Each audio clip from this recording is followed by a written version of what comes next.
folks, it's Eddie Stewart, and today I am going to teach you how to mend a hole in a sweater, like the one you see here. Of course, in a survival situation, having good layering is pretty important. And, if we're talking about end of the world type things like the zombie apocalypse or being stuck in the mountains or whatever, you're probably going to get some holes in those socks and those sweaters and those jackets and whatever. And so what I'm going to do is I'm going to teach you a very common darning technique for knitwear. Okay, so your materials are going to be, as shown, this ripped sweater, a ball of yarn. I'm using a yarn that's honestly slightly too thick for the project that I'm supposed to be doing, but I kind of like this like rustic look. So yeah, you're gonna have yarn. You're gonna get a darning needle, preferably a couple because they're really easily lost. This can be found at any craft store, or dollar store even. And usually you'd also want something to go under the hole. It's called like a darning mushroom or like a mending mushroom or something like that. I don't have one of those, so we're not going to be using that today. Survival. So, the first thing you're going to do, as in any fiber project, is you are going to thread your needle. Like I said, this yarn is a little bit too thick, so it might be a little trouble. Yep, and that's the trouble I was referring to, but it's fine. Yay! So, the next thing you're going to do is, especially for a hole of this size, and I did trim up the hole a little bit before this video, just because I don't think that doing a bunch of cuts to little, yarn scraps and stuff makes very good content. But yeah, so once you have your needle threaded and you have enough yarn pulled out, you are going to find the row, because I always confuse column and row, the row of stitches that's right above the hole. So for this is going to be this row of stitches. So what you're going to do first is you're going to put your needle under the first two loops here of this column, right? I'm going to move that again, under the two loops. This one is kind of messed up, so, whatever. Under two loops, and under two loops, and I'm gonna, just for added effect and stability, I'm gonna go under two loops. Then you're going to pull your trusty needle through all of them. Woo! And I'm going to be pulling a lot of yarn. This is going to be an extensive experience. So, of course, you may encounter some tangles, you may entangle some counters. But after you've done that, I'm not demonstrating proper yarn work right now because apparently I can't mend. You are going to take your needle once again and you're going to thread through this little loop right here. This is actually technically a row below the next column that you're supposed to be doing. Wait, I can't count. No, it's fine. You're gonna put that through there, next two loops, if I can, next two loops. There we go. And you're gonna pull all that boy through. Yep, till you pull tight. Not too tight because you don't want to warp the fabric, but tight enough that you know that this bad boy isn't coming loose anytime soon. So then you're going to pull this under here. Pull this under, I would say 2 to 3. I'm going to go for 2, just for kind of aesthetic reasons almost. I don't want a very big, white spot. And I'm using yarn that has a very high contrast for this project specifically. You don't necessarily have to do that. You can find a yarn that matches up almost with the color that's going on. I just find that, especially for beginners, that this kind of style of having a very easy identifiability of like what's your work and what's the sweater makes for a lot better mending in practice.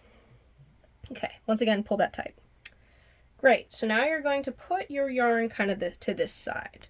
And then you see you have these individual little spots of color, right?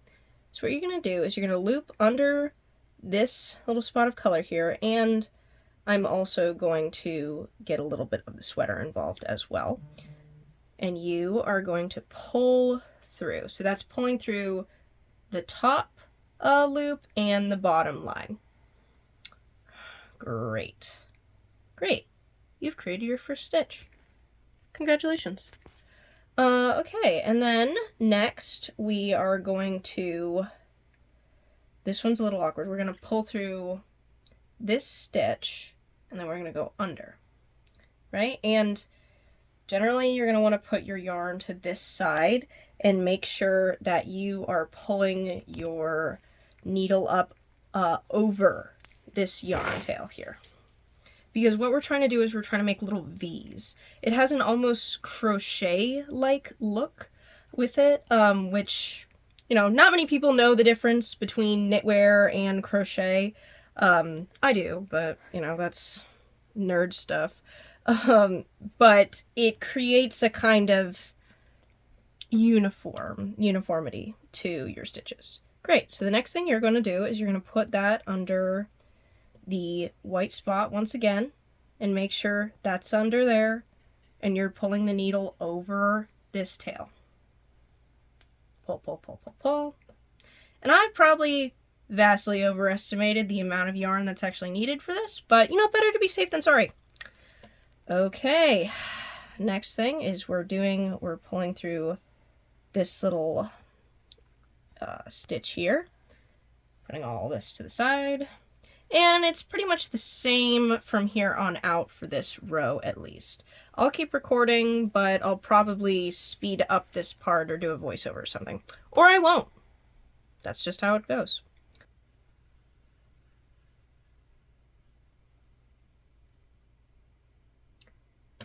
And fabulous. Okay, so now what we have is our first little row here.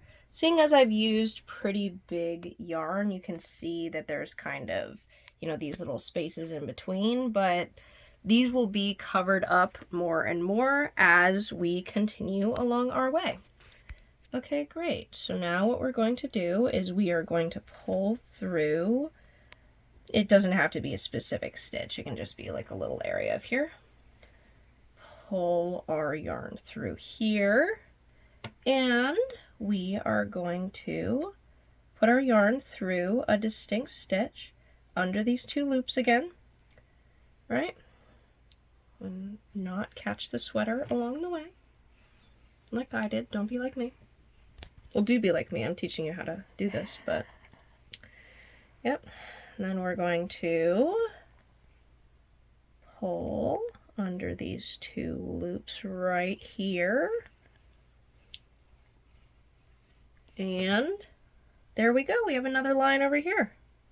So now what I'm going to do is I'm going to go to the side a little bit. You see this area that's between the main stitches? I'm going to pull through here. This is just the entrance to where I'm stitching from for the next row. Stretching a little bit. So now what I'm going to do is very similar to what I was doing for the past row. I'm going to pull over and above and stuff and make sure to bring my yarn and my needle above the little tail end. And there we go. Now we are starting over, and with each little stitch we are just making sure we can pull through. Look at those stitches. We are making progress, people. For long, you will not know that there was a hole at all. Well, you will, because this mending is very different from what the original looked like, but you will go, wow, this is so skillfully mended that I can't feel any cold going through there as I traverse dangerous mountain trails. I can't I can't see how anyone would ever learn to live without mending. Easy, simple mending. Never throw away fast fashion again. Or do. I'm not your dad. Great. Next row. This is a very long video. I'm going to have to cut this down.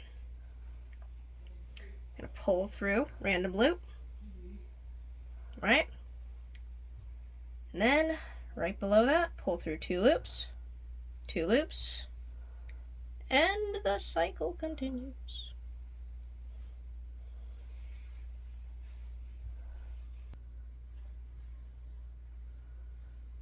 Okay, so we are on the last row right now. You see we have 3, I wouldn't say good rows, but definitely rows of this mend.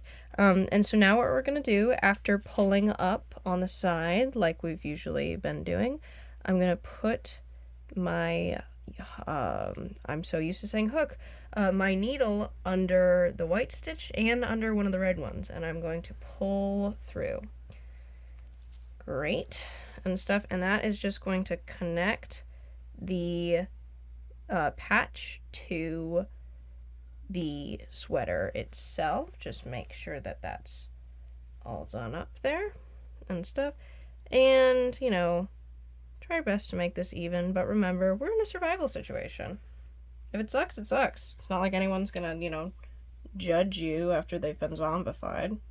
This is, overall, I would say not the prettiest mending job in the world, but, you know, I did this in like 15 minutes, so, you know, you can easily get this done pretty quickly too.